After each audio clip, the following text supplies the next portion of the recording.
for joining me this evening. My voice is still a little rough around the edges, but we out here. We out here talking Twins baseball. I mean, it's a what are we going to talk about? It's a shame. What have you been up to the last 2 days? Nothing been going on.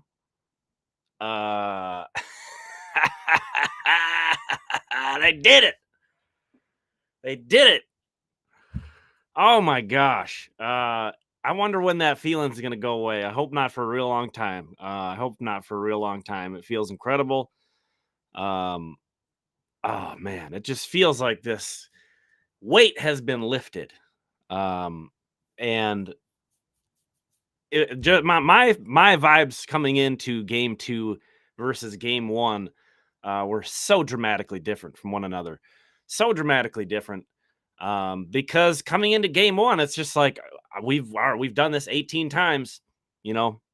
Where's the baseball god's lightning strike gonna hit us, at every turn of the corner, you know. I wasn't like actively thinking this. I was actively losing my absolute mind at Target Field. And I shared this on Twitter. But my little fitness tracker thing thought I was doing vigorous exercise for like the 4 hours that I was at Target Field. So I wasn't actively, like having worries, but there was always that lingering thing in the back of your mind because again, it had happened so many times of like, what is going to be the thing? What is it going to be? Some of those calls that they missed? No, it was nothing. It was nothing. They did it after that first game, man. That kind of feeling, that dread in the back of my mind, that was never in the front of my mind, but always back there. In game 1 was gone. It was dead. And it felt amazing. It felt amazing. Man, it's yeah, absolutely amazing. Yeah, Ryan, I'll definitely not forget the last 3 days the rest of my life. Yeah. That's the thing. Would I want to do the streak over again? Absolutely not. Absolutely not. I would not wish that on. I was about to say I wouldn't wish that on anyone, but you know what? To be honest with you, I might wish that on the Yankees. But anyone else, I would not wish that on. It was not good. It was long, and it was also over so many years. Again, I wouldn't, I might not even wish that on the Yankees on a good day. So, but it is something kind of special. It is something kind of special that, I don't think there's any. I think that was like the biggest non-clinching postseason win ever. I think you can make that argument. It's kind of a silly thing with so many qualifiers, but at least maybe from a fan perspective, I mean, my fandom, my psyche coming into the stadium has totally changed. Coming into these games, thinking about this team, it's completely different now. Completely different now. So I got a lot of people asking about the Houston. Yeah, Blue Jays do kind of have their own little streak going. It's not nearly as long as ours was, but they're kind of in a tough spot right now. They should feel confident they'll have another good opportunity next year. That's a good foundation of a team they have. Yeah, same here, Joe. Just wanted to win. That was the first box to check. It felt greedy to want more than that, really, because it had been so long. But yeah, new streak has started. 2-0. So they went back to back. Yeah, we're actually going to talk about gear. We're actually going to talk about gear in a minute here. Nathan was up in 326. I wasn't too far from you a little bit on Wednesday. Yeah, on game 2. Yeah, I probably heard you then. I was all over the place on game 2. If you guys caught that video of all the crowd, that was a good time. Yeah, it was a party up there. Yeah, there's definitely, as you move around the stadium, there was some different vibes and different. I mean, it was insane everywhere. There wasn't a single place that was like not just hopping crazy. But yeah, there was definitely some sections that were louder than others. That's for sure.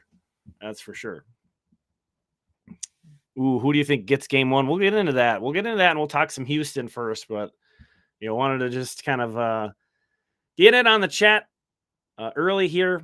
I didn't prepare a whole lot. I do have some numbers that we're going to look through. We got Sonny Gray extension talk. That's another one we could hit up. We're going to take a look at some numbers comparing the Twins and Houston, similar to what we did with Toronto.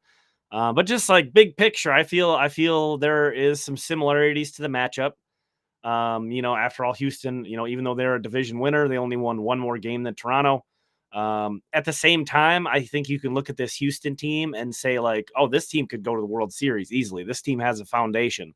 That's just without even taking into any context beyond how much postseason experience these guys have and how good they've been in the postseason. Even if you forget about that for a second and just look at the guys and the production, you can definitely see the foundation of a World Series team. Just like I thought about the Blue Jays as well. They can pitch, they can hit. So yeah, it's gonna be a tough assignment. Obviously, going to Houston, that's a much bigger challenge, than hosting. Rosters will change this round, so keep that in mind. If you were any kind of surprises there, there will be some moves. Some guys that were on the roster won't be on the roster. It's going to be interesting. But yeah, Houston's no joke. I think especially these first two games are going to be really tough for the Twins. Facing Verlander and Framber, a couple of really tough pitching matchups.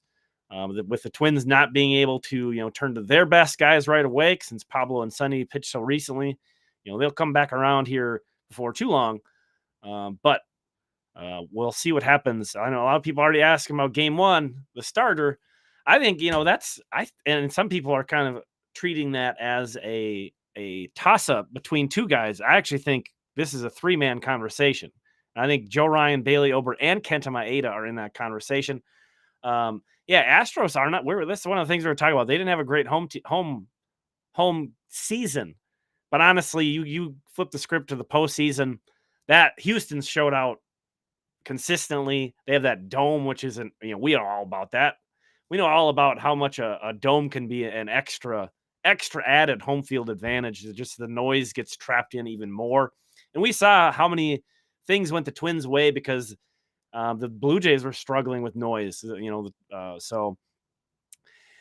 I wish I would have looked it up. I had a conversation with somebody, a good one in my comments, who was really going to bat for Bailey Ober when it was looking like Joe Ryan was going to start game 3. And obviously Ober was left off the wild card roster. I thought that was a fairly not surprising choice that it was going to be Joe Ryan at home. And then also just kind of following the rotation. He's been the third guy all year. But I think this is a much different conversation. I do not think it's that. I don't think it's a slam dunk that it should be Joe Ryan, just based off of how his splits are. Joe Ryan's not pitched well on the road this year. And, we know the thing about Joe is home runs. That's sort of what's going to kill him. And, that's a good park. To that point that was made, though, somehow Houston has actually hit more home runs away from home this year. But I think they've just kind of had a weird season. I think Maeda, I've been throwing that out more, Nicholas. I think Maeda should be at least in the mix. And a lot of people, he's in the bullpen. They didn't really swing him to the bullpen, though, like they did with Louis Varland. I think Kenta threw like 60-some pitches in his last outing. Yes, it was out of the bullpen, but it's not as if he's not stretched out. I don't know what he's been doing in the background. He obviously didn't pitch in this series, but I don't know if they've put him on some kind of a schedule. I would imagine if he does start, it's going to be pretty short. If he goes 4 innings, that might be as far as we would see Maeda go. But maybe he's the guy that gives him the best shot to get him rolling there, because you mentioned Joe Ryan, and he's got home run issues. Bailey Ober is not nearly as bad, but he's a pretty extreme fly ball pitcher. Kenta is also a pretty big fly ball pitcher, to be fair. But Kenta actually has the lowest barrel rate between those three. I think if you look at the second half numbers, Kenta Maeda actually had better numbers in the second half than Joe Ryan or Bailey Ober. So my answer right now is one of the three. Just between going to these games, coming home, editing videos, that's as far as I've gotten, is that nobody should be ruled out at this point. All 3 of those guys should be on the table for this start. I think you can make the case for all 3 of them. The one thing about Joe Ryan is he's the biggest strikeout guy out of that group, and you know, yeah, he gives up a lot of fly balls. Yeah, he gives up a lot of home runs, but getting strikeouts is the biggest way you can avoid any of that stuff. So it's kind of like, you have to weigh that in there as well. Can Joe come out there and miss bats and get strikeouts? Then, that kind of is going to change the expectations there. So it's a really interesting. It's going to be a really interesting decision to be made. As long as we're here, you have to bear with me a moment. So I do want to pull up some of the Joe Ryan splits, and I think it's a little bit tricky with him because he had such a bad stretch when he was basically not conveying to the Twins that he was hurt. What was that, a groin injury? And he had like a bad stretch of starts, and it turned out, he was not being very transparent about an injury that he'd had. So let me grab that here. You have to bear with me just a moment. But they're extreme. They are extreme. His splits, his home road splits. All right, we got it. So, yeah, Joe Ryan has a 3.83 ERA at home and a 5.22 ERA on the road. So, and a lot of the other numbers are pretty big difference too. The WHIP's big difference, strikeout to walk ratio, big difference. OPS, he has a 660 OPS at home against and an 827 OPS on the road. I mean, it is only 14, 15 games that we're looking at. It is an even distribution of plate appearances, though. That's interesting to note. But it's extreme, man.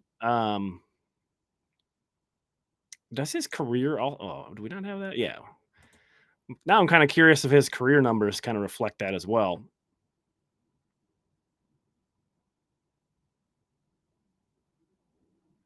And yeah, I mean, it's certainly not as extreme. So probably coming into this year, this was fairly even, and this year sort of pushed it over. But for his career, Joe has a 3.65 ERA at home and a 4.52 ERA on the road, with the other numbers kind of representing that as well.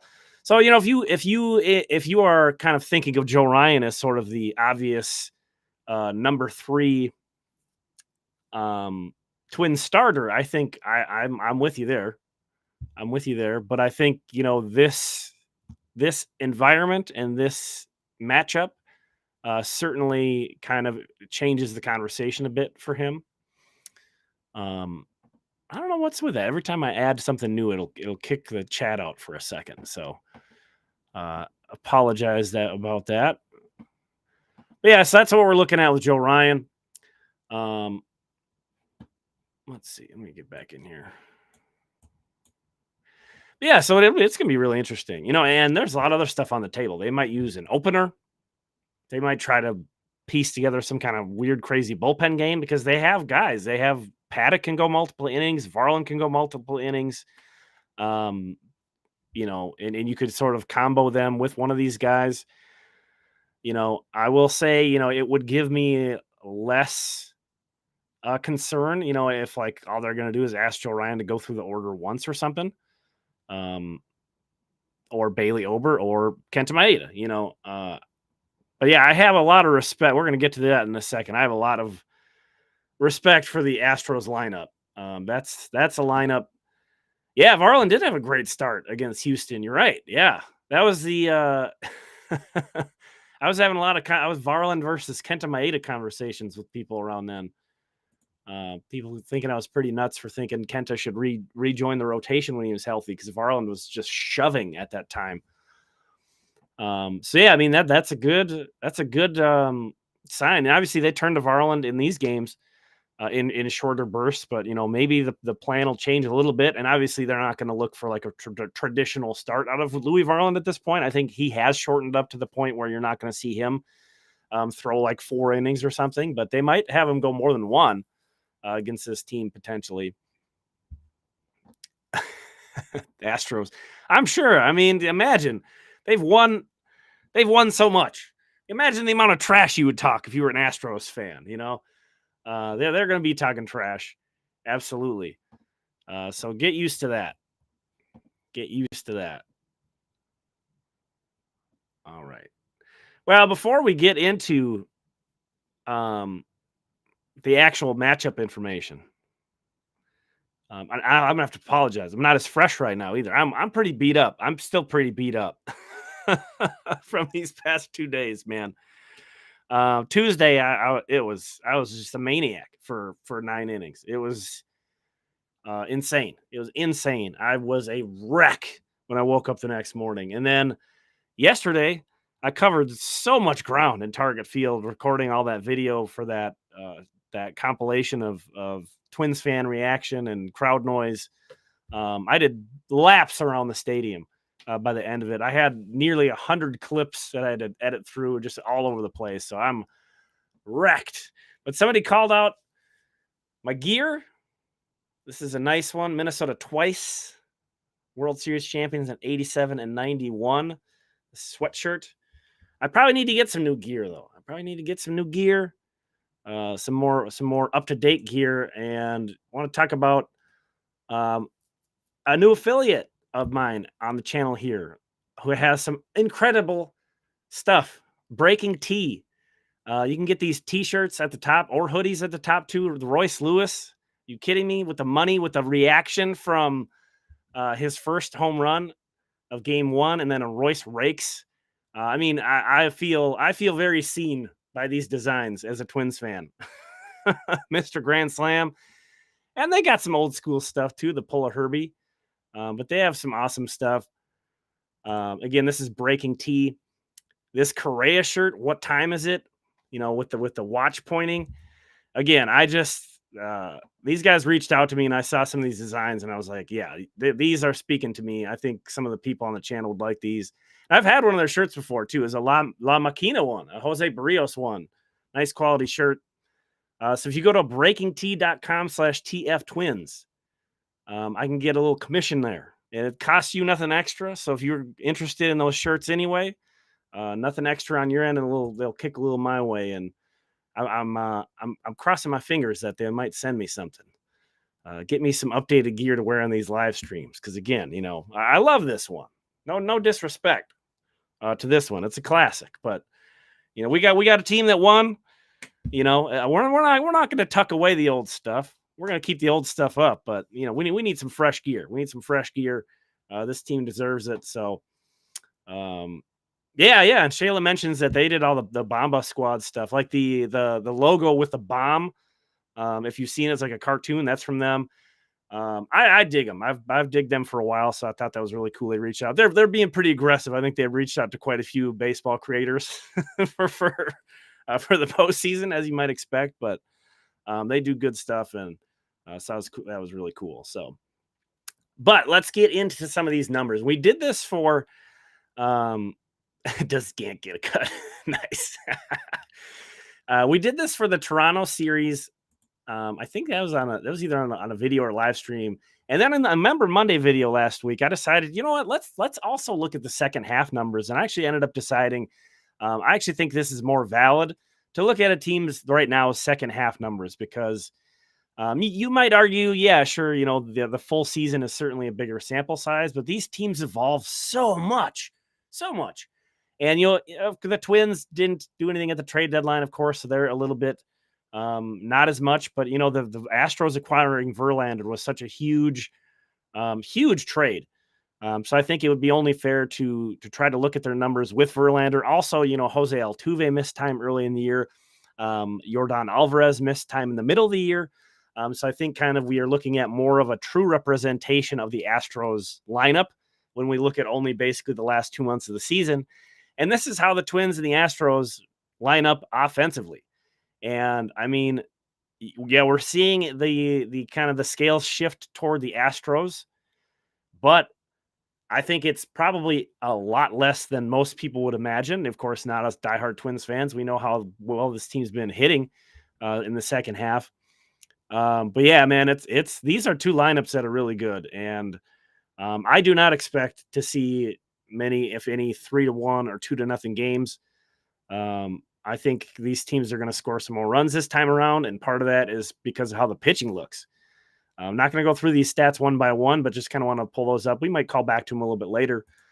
But here are the second half pitching stats for the Twins and Astros. And this paints a pretty dramatically different story. And actually, if you want to be kind of salty about this as a Twins fan, this actually undersells the Twins staff, who have kind of slowed down toward the end of the year.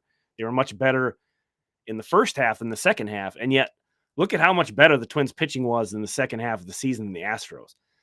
So if you're wondering, like, how did a team with this much talent, the Astros, they quote unquote only won 90 games. And again, that's a lot of wins. They won their division. It was a very hard fought division. So I'm not throwing any shade their way, but when you look at some of the top talent on this team, it's like, man, this team does a 95 win, pushing a 100 win team. This is what kept them from really elevating themselves further. Is the rotation is not that great, but this is a reason why I was relieved not to face them in a short series. I think if you're facing Houston and you got to win 2 out of 3, man, that is a tough assignment. The more shortened up that lineup and that rotation specifically, everything, I think they are way more dangerous in a shorter series than they are a longer series. I think once you get into a longer series, and again, this is still only 5 games, this is in a 7-game series, that would be kind of ideal in my opinion. This is at least better though, in my opinion. This is going to be better for the Twins than it would have been a 3-game series against the Astros. So, and that's, they're going to have to play Verlander at Houston. They're going to have to play Framber Valdez at Houston. That's going to be extremely difficult. And as you see in these numbers, their bullpen's good. But hopefully there's some matchup stuff going on. Houston's pitching staff is extremely right-handed, but they do have guys that have some pretty good splits. Thing about Verlander, he is scary, but he's not been as good as last year, which, I mean, like, that was a historic season he had last year. Won the Cy Young, was, had an ERA under 2 by, like, very comfortably. Ridiculous. And, the guy, I wouldn't go so far as to say he's slowing down, even though he's 40. He should be. I don't know how he does it, but he's not slowing down. So yeah, he's still an ace. He's still scary. He's still scary. I'm with you, Andrew. But he's not been on that upper echelon, level. Certainly ace level, not, upper tier, Hall of Fame, season for the ages type that he was last season. It's going to be tough. I think Framber Valdez is just as good, if not better, than Justin Verlander too. And the fact that he's a lefty is going to make things difficult for the Twins. He creates some matchup difficulties. Both those guys, it's going to be very tough. Pitching at Houston in that environment, it's going to be a different set of circumstances for the Twins, for sure. If they take a game, I'm going to feel great about it, to be honest. I'll feel great about it if they come back, if they come out of these first two games 1-1. Because these are very tough. But Kevin Gausman was tough. Yeah. Right on cue. Gausman was scarier than Verlander, in my opinion. So I think based on some of the comments from Rocco and some of the comments from Correa, there's much more of like a focus of, we got to take care of our stuff as the Twins. We got to play to the best of our ability. Not that the opponent doesn't completely matter. Not that they're not heavily scouting the opponent and trying to figure out how to beat these guys, but it comes down to how you execute. And I think that's been the approach for the Twins. And I think when you have that kind of mentality, you don't fall into that sort of, oh boy, this so-and-so is starting, how are we going to stand a chance against these guys? You can kind of talk yourself into that you can beat anybody. And this is baseball. It's crazy. You can. It's crazy. This Houston team lost a series to Kansas City at home not that long ago. So, yeah, I think I've kicked that up a few times, but that's just like one of the things. Like and I said this about the Blue Jays too. Like it's kind of surprising to me that they didn't win more games than they did. So, and again, this Houston bullpen's really good, but I think maybe the Twins might have some good matchups. Um, we'll see. I think it's a deep bullpen. It's gonna be real tough. It's gonna be real tough. Oof. Is the door shut on Buxton making the roster? No, I don't think so. I do think it's going to be more possible the Twins will try to carry an extra pitcher. I think then they have 14 bats and 12 arms for this last series. I think maybe with the extra game, possibly they might have some more thought about using a 13-13. I don't know. I kind of like having the extra bats because this team loves to play matchups and platoon and pinch hit. And I think they can kind of, that might be an opportunity for them against this Houston bullpen in particular. But yeah, I mean, it's going to be tough. When I was advocating for Buxton to be on the wild card series roster, it was kind of as the last guy on the roster, as a guy who can come in and hit lefties. And since Toronto was going to go with 3 right-handed starting pitchers, obviously Kikuchi played a role in there. They had some good lefties too in their bullpen, but it seemed like there was left incentive there. I think there might be even less incentive there for Houston because other than Fromber, I don't know Buxton's numbers against him, but they probably doesn't have a ton. I don't know. I'm not sure. I think it would be. I don't know. I don't have any inside information, but I think it would be too much to expect to see Byron in the outfield, which that kind of makes things challenging too. I would love to see him. I want to see him out there. I want to see him absolutely, 100%. But these are difficult decisions. You have guys getting more healthy. Royce Lewis. If he could play third base, obviously that changes a lot of conversation for Byron. If he's only a DH, that's really difficult. It's super hard to have 2 guys on your roster that can only DH or pinch hit. I don't think he can do it. So if Royce can't, if they can't get Royce into the field, I don't see how they could carry both of them. There's also like Joey Gallo's probably close to getting healthy. Nick Gordon's healthy. There's so many options that they have. There's so many different ways they could fill out the roster. It's kind of crazy. It's kind of crazy at this point. We shall see.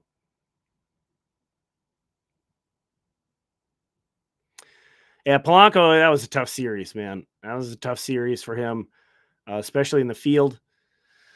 Yeah, it didn't really look great for Jorge out there. I'm not sure what they might do there.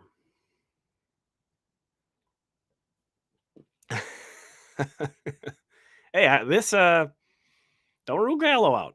Don't rule him out. I think he's even further outside than Buxton, who I didn't paint a super bright picture for either, but and I'm gonna need your guys' help too. So some of the things when you're at the ballpark, it's actually like more difficult to pick up on a lot of little things that happen. Like, for example, that Duran Blister situation that was pretty confusing at the ballpark. Without having, that relayed of what was going on. I assumed probably it was just based off of everybody being out there and the body language and where they were looking. But one of the things I didn't catch, did Andrew Stevenson get into a game? During the 2 games, did he pinch run at all? Again, like just a whirlwind. It's such a different thing to be just going crazy and then being so focused on making a video. There was lots of little things I'm sure I missed, but so he might be out. Maybe that's not a role that is super essential. And especially when you have possibly either Michael A. Taylor or Willie Castro available to pinch run off the bench. That might not be a role. So that might be a kind of a place where Byron has an opportunity or something like that. It'll be super interesting. Oh, pardon that alarm there. Oh, yeah. I do remember that now. They pinch ran Farmer. That's kind of funny. Oh, okay. So the Duran thing was equally confusing. Okay. Good deal. Yeah, it was. We got all hyped. We got all hyped up from him. I'm sure it was everybody watching on TV too. All fired up to see him, and then there was that long delay to look at his finger, and it almost. I was worried, like, did the adrenaline drop? Did the vibe drop a little bit? And then those first two pitches, it was like, oh man, is he not going to be able to get a feel for the ball? And then just to turn a complete 180 and blow him away. That was high drama. That was high drama in the ninth inning. Even though he took care of him pretty handedly, it wasn't a perfectly clean inning, but that was awesome. That was awesome. Yeah, we got to hear the warm up music. Absolutely. Yeah. There's gonna be a lot of interesting. I mean, we've already touched on a ton of them, and that's without me even really digging deep. There's so many interesting decisions based on how they want to work out the rotation, how they want to build this roster. But yeah, that's kind of the main point to remember is that the roster for the first series is not that's not locked in. That's not your playoff roster. They can submit a whole new roster for this round. So guys are on the table. Guys who are not there are on the table. Closers always have to make it dramatic. Yeah, it's the old Eddie Guardado. Never a dull moment. All right. I had another thing I wanted to do, and I think we're going to lose the chat here. My bad. I got to find a way around that. Let's see. It would also be good if I was a little smoother about this, but we're going to bring up the Astros, some of these splits that the Astros have. And yeah, I will say again, we're going to look at these numbers. These are the full season numbers for them. And again, I do want to say, take it with a grain of salt. These teams evolve so much over the course of a year that, some of this stuff, maybe doesn't even apply a ton to them anymore. And we're just taking a look at some, high level stuff. But if you want to kind of get a picture of what this team looks like, they absolutely destroyed left-handed pitching. Absolutely destroyed left-handed pitching. 809 OPS versus 751 OPS versus right-handed pitching. The Twins aren't, Caleb Thielbar is like the one. So maybe Cody Funderburk, maybe there was a conversation where he might not make the roster with this being the case. I don't know. And they've had some guys come back. Their big bats, Altuve and Bregman are both righties, and then Tucker and oh my God, why do I want to say? Oh my gosh, Valdez? No, that's the pitcher. What the hell?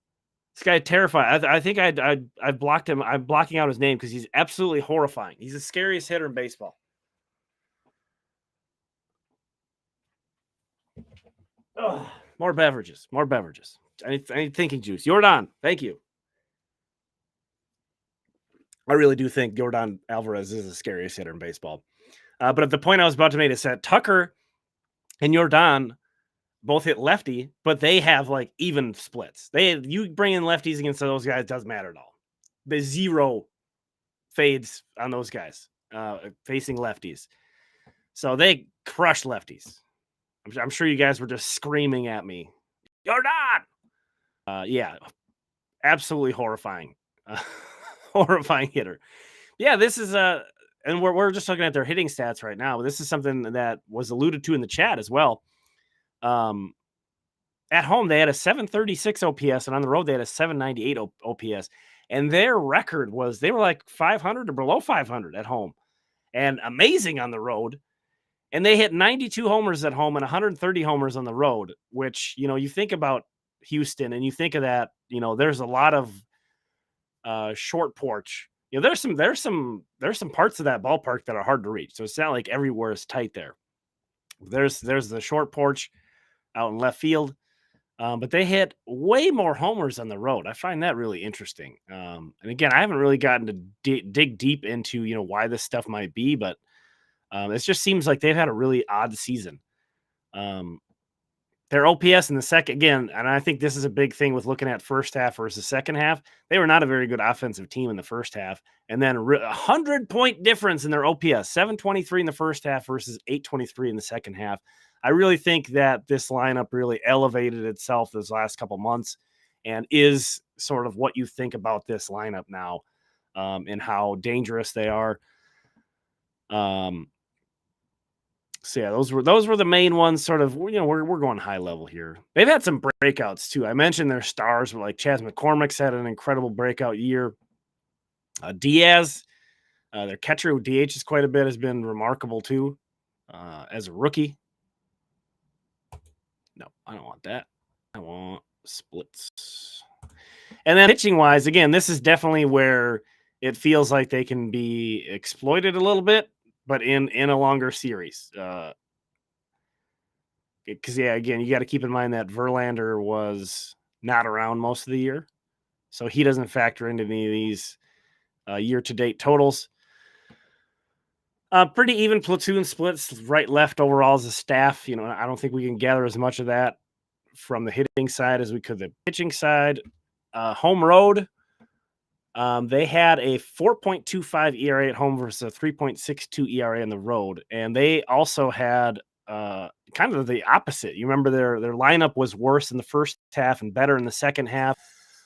Their pitching staff was very solid in the first half.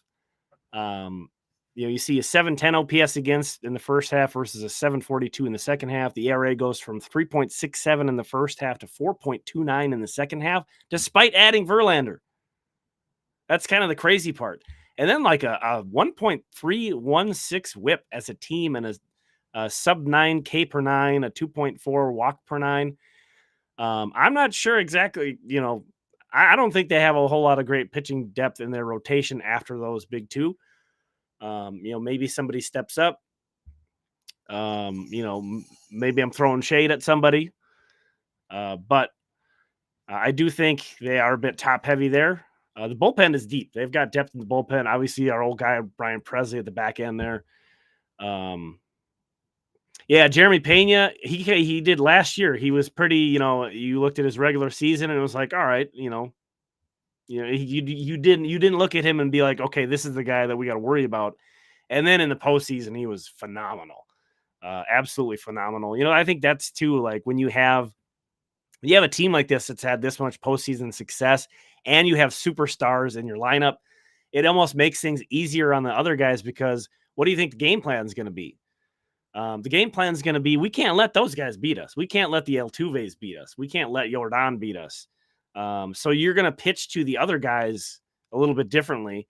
You're probably going to be a lot more aggressive against those guys. And if a guy like Pena gets a bunch of pitches hit and he steps up, that's where this team can go really far. So, again,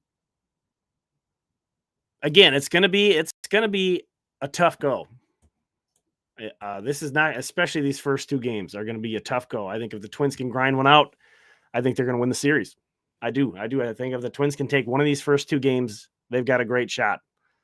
It's going to be very tough. I think things turn back in the Twins' favor if they can take a game and come back to Minnesota feeling good. It's going to be tough. This is a new test. I'm excited, man. I'm excited to see what the Twins do. Because obviously, and I shared this on Twitter, there's a bunch of guys now who I feel have graduated to another level. Now they have that postseason stamp. That stamp can be bigger or in more permanent ink on some guys than others. Like, obviously Correa has it. Michael A. Taylor, if you've ever looked at his postseason numbers, he's got it. Christian Vasquez, he's got it. Not to say that Christian Vasquez's postseason, hitting numbers are incredible, but he's been on 2 World Series teams. He's had a bunch of big hits, even though his postseason hitting numbers aren't super impressive. He has a ton of big hits. I think there are a bunch of guys that got that stamp in the first round, but this is going to be a new test going on the road. You're not in your home ballpark. You're not hearing your fans going berserk. You're not getting that advantage. How are you guys going to respond? And love that Correa's in-house. That just, and then the guys have talked about this too as a fan. Even I can feel so much more confident that Carlos Correa is around than whatever other shortstop you want to throw out there. Yeah. So and him being a former Astro, I think there's going to be we've seen him step up in those first 2 games. I think he's going to be on some kind of other heightened stuff in Houston. It's going to be really fun to see. Yeah, I'm looking forward to it. It's going to be a blast. And again, this is Pablo. That Pablo quote. I don't know the whole thing, but I think that's such an amazing mentality to have of like pressure is a privilege, and there was more to it than that. But that was, how money is that, and how great of an approach is that? And Aaron, I mean, I think that's good too. House money. There's something weird, especially with professional athletes, Um, when teams feel like they're being counted out and everybody's against you, there is some kind of weird. Some guys, some teams find that weird extra, whatever you want to call it. And all these teams are so even, all these teams are so even at this point. Even bad teams in majors in the regular season beat good teams, but especially in the postseason, everybody's good. But yeah, there could definitely be a vibe of house money. We're coming in, especially in game one. I would love to see Kenta Maeda start. I'm just going to be honest. I don't know if that's the call. I don't know if that's the smart money, but that's another guy, speaking about Correa and how I just feel, I've said it a bunch on this channel too. Kenta just competes, man. I just feel like if you want somebody to come into that atmosphere and, pitch well, it's keep you in the game. Honestly, it's this lineup is so impressive to me. It's too much to imagine like they're going to shut them down like they did the Blue Jays. We're not going to see one run in 2 games. That's not how this is going to be. That's not how this is going to go down. You can clip that and shove that back in my face if it somehow happens. I'll be happy. I'll be happy to be wrong. But I don't foresee that how these games are going down. And man, if you just want somebody to go out there and grind their tail off, keep this lineup at bay, spin it. I think Kenta's splitter is maybe the best pitch in the rotation. And his slider is still good. His curveball, he just seems like he'd be frustrating to watch. And, I don't want to talk him up like he's, ace level, but he also had a good second half. I just hope they're considering him in the mix. Obviously, Ryan and Ober are both being considered, as they should be as well. But I hope they give Kenta a good long consideration for this start. And maybe even if he doesn't start, have him be the follower. So, maybe you get Joe or Bailey over through the lineup a couple times, and then you go Maeda for a turn, and then turn it over to the bullpen. We'll see. They have a lot of options. It's going to be interesting. I'm excited. I'm really excited. Man. Yeah, and I think that was a great point that someone made. That as scary as some of these guys are, like Gausman was scary. Vlad Jr. was scary. Bo Bichette's scary. I think maybe this Houston team is another step up. And certainly being on the road is another, challenge. But that's what we're here for. That's what this is all about, man. And in a 5-game series, this is still a short series. It's not a 3-game series, but this is a short series, and it's going to be all come down to execution. Again, I love the Twins seem to kind of be having that mentality of like we got to take care of our business. That's paramount to everything else. Before we kind of get worked up about who's on the other side. I honestly think a bullpen game is on the table too. It's like I said too, like you have Varland that can go multiple innings, you have Paddock that can go multiple innings, Kenta could throw in there. It seems like a lot to expect to think you could have, 5 or maybe even 6 guys, be on their A game, but the bullpen did it in the first 2 games. So that was really impressive. That blew me away. Absolutely gassed up watching the bullpen shove in that first series. But I think the tricky thing is, if you have a bullpen game in game 1 and then you have a short start in game 2 or something like that, you'd be in pretty big trouble. You're probably going to be in pretty big trouble if you have a short start anyway, you might say. That's fair. Is Polanco going to play third again? I don't know. The Twins, give them credit. They stick with their dudes. And it's not often that, you have something like this happen and you have like a sort of knee-jerk reaction. It's not really fair. It wouldn't be fair to call it a knee-jerk reaction if they don't put Polanco at third because he's not played there much. He's not played there much. That's the thing I try to remember with his performance too, is like, this is a veteran guy who was willing to go to an unfamiliar position to be a team first guy. And like, I just think that speaks highly of Jorge Polanco and the kind of guy he is. And, team first mentality and trying to do what's best for the team and win ball games. But, he certainly could have done better. Absolutely. Did not look good at third base, but I'll give him some credit there. Y'all know how much I love Willie. So, if it was up to me, Willie would be out there at third base probably. But if it was up to me, Willie would be like leading off. He'd be doing the Ohtani thing where he'd be on the mound as well. That's my game one starter in reality is Willie. If you want to ask me if I was putting the lineup card, Willie's on the mound, leading off, pitching.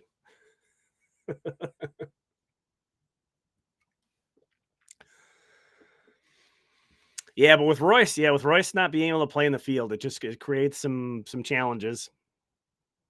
Definitely creates some challenges because if you put Polanco back at second, what are you gonna do with Edouard Julien? If you put him over at first, I mean, Alex Kirilloff did get his wrist stepped on. I don't know, I didn't catch that initially on that play. The first play of the game, actually on that Polanco error, first play of the game in game one. What was it? Springer coming down the line. It looks like Alex catches it and tags him on the foot, but actually Springer stepped on Kirilloff's wrist. I didn't catch that the first time around. I was rewatching that game. That looked bad, and we all know the wrist issues that Alex has had. I can't remember if that's the wrist that he's had injured or not. I don't know. Maybe there's an argument there to put Willie at third, move Polanco back to second, Julian to first, and have Alex off the bench, especially if his wrist isn't right. It's tough. Somebody you want out there is going to have to be on the bench probably. If you're especially if you're taking Polanco out. But again, to me, somebody I want out there is on the bench is Willie. And Willie didn't have a good series either. To be fair, he had that double. He had that big double late in game 2. But yeah, he had a couple big opportunities with the bases loaded and hit into a double play and struck out in the one. The run did score on the double play. I will say, at least he put it in play, made something happen. Yeah, I think it's going to be a while before we saw the Twins release their roster for the series, for the wild card series after the deadline. I'm sure they submitted it to MLB before the deadline, but they didn't announce it until after the deadline. They cracked me up so much with that. We're not going to know the roster until after whatever the deadline is. We are not going to know this game one starter forever. Whatever is like the latest time that the Twins can announce the game one starter is probably when the Twins are going to announce the game one starter. That's almost become like a fun side conversation to me. Is just like how like tight to the vest these guys try to play it. It's kind of funny because it's like there's only so many different things you might do. I don't think Houston's there like wringing their hands trying to figure out like, oh, what's the roster the Twins are going to put out. Who's the game one starter going to be, and having these big plans depending on who's going to be out there. It's going to be a right-handed pitcher, more than likely, I guess. I don't think they're going to throw, especially since Houston obliterates lefties. I don't think we're going to see any weird opening stuff with like a Thielbar or a Funderburk. So yeah, but I love it. It's just, that's their brand now. It's just never releasing anything. Yeah, that's a big part of the sweep too. Obviously, just the sweep, winning these games, winning this series, incredible, mind blown. But these extra days off are nice bonus with Jack's getting shaken up, Duran with a blister, and like baseball trainers are wizards with those things, man. They get a lot of experience treating blisters and they know what they're doing with those. So I'm not worried about Duran, especially now that he has some more time to get healthy. Hey, Alex, you could throw Alex in that conversation as well. If his wrist is a little sore, hopefully he has some more time to recover. He's going to be big. He's going to be big no matter what he does. That's his whole team. We know this. That's his whole team.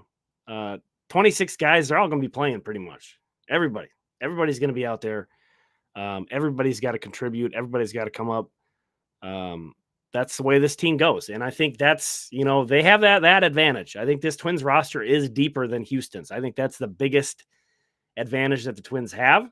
And again, I think the longer the series goes, the more potential there is to possibly see some of that come and benefit the Twins. So I like it. I like this way more than a 3-game series against Houston. So I think this worked out pretty well for the Twins, all things considering, because it could have gone the other way very easily. Again, Houston only won one more game than Toronto. They could have faced Houston first and then Toronto second. I think that would have been a tougher matchup, to be honest. So not to say that, again, I think if you've listened to this, that's as true as of the Blue Jays as well. I have a good, healthy respect for the Astros, but this Twins team's got something else going on. We got this guy, Royce Lewis.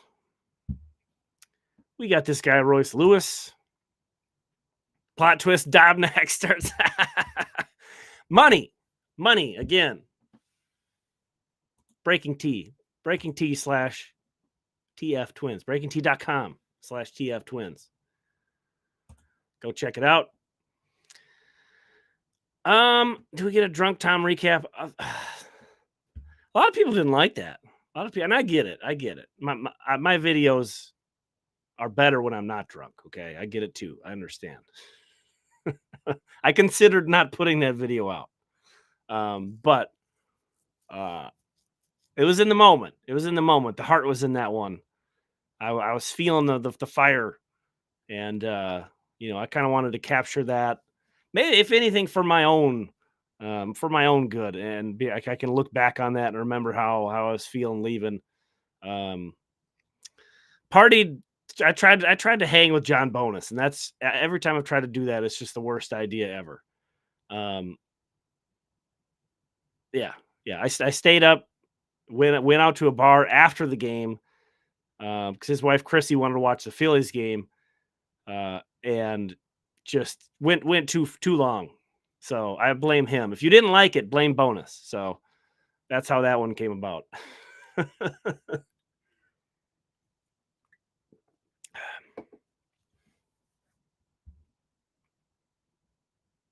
Yeah, I think there's been some Wallner talk. I think kind of the funny thing with him is he runs a bit hot cold. So like he'll go a few games of doing like nothing at all, but then he'll go off and just completely carry the team for a game. So at the end of the day, it's sort of, if you look at his numbers, they're usually pretty solid. Consistency would be great, but it's not so bad to have a guy that can single-handedly carry the offense every once in a while. Wallner. And again, this is an extremely right-handed Astros team. He does a little bit better with the splits, though. Julian's really, he really struggles against lefties. Wallner, not as much. Yeah, that was my joke when they signed Joey Gallo. As I said, why are we going to buy a Joey Gallo when we got Matt Wallner at home? They are very similar in a lot of ways. Yeah, Polanco's been tough to watch at third. Yeah, we've talked about that quite a bit. I'm trying to think of like anything about Houston's team or like field. When you think about, if anything, you can get away with less defense in left field, but obviously the Twins defense is going to be awesome. I guess Kirilloff hasn't been out there in forever. I don't think they would want to put him out there. They would have any reason to, but there's just not a lot of surface area out in left field. So if you were thinking about where you could cheat there, that's probably the one spot that you think you could do it. Yeah, I mean, it's tough. It's tough to give Polanco a lot of. I love Jorge Polanco, man, too, but it's tough to really trust him over there. He hasn't played there a lot, too. So again, I feel bad, like, taking shots at the guy for being willing to be a team first guy and go over there. But the Twins were fortunate that didn't hurt him more than how he played over there, for sure. Carlos certainly helped him out on that play in game one, that amazing play that he made.